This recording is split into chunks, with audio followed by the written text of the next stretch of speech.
Salut tout le monde, j'espère que vous allez bien. Donc dans cette vidéo, ce que je voulais faire avec vous, c'est une sorte de bilan sur le projet de Fusex expérimental, afin que vous sachiez exactement où on en est actuellement, et surtout une vidéo pour que vous sachiez en fait ce que je compte faire très prochainement, et cela même si je suis encore en Guyane, à plein temps.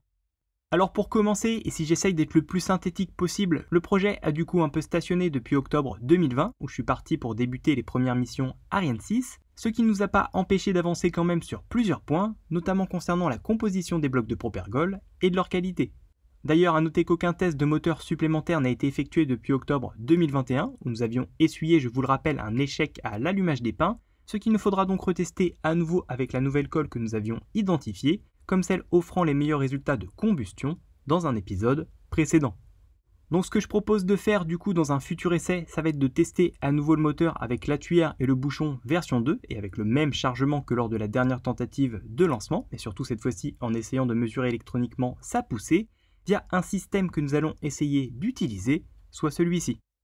Alors comme vous savez déjà sûrement, je ne suis pas un grand passionné d'électronique, ce qui fait que je me suis tourné vers un système qui était déjà plus ou moins construit et qui sera composé des éléments suivants. Donc premièrement, un capteur de force permettant de retranscrire notre poussée en un signal électrique, signal qui va être amplifié lui par un pont de Weston, puis qui sera finalement lu et converti par un module UVint avant de l'envoyer sur un PC pour le lire.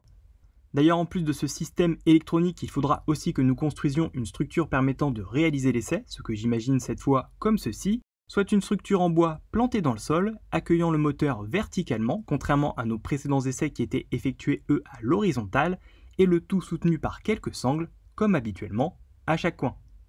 Enfin, pour terminer cet épisode, dernier élément auquel il nous faudra également penser, ça va être de peut-être construire un abri pour le PC qui enregistrera la mesure, parce qu'il ne pourra pas être déporté extrêmement loin de là où sera réalisé notre essai, et ce que l'on peut imaginer du coup un peu comme ça, probablement construit avec nos anciens parpaings, afin de protéger celui-ci des vibrations, voire des projections, en cas de pépin.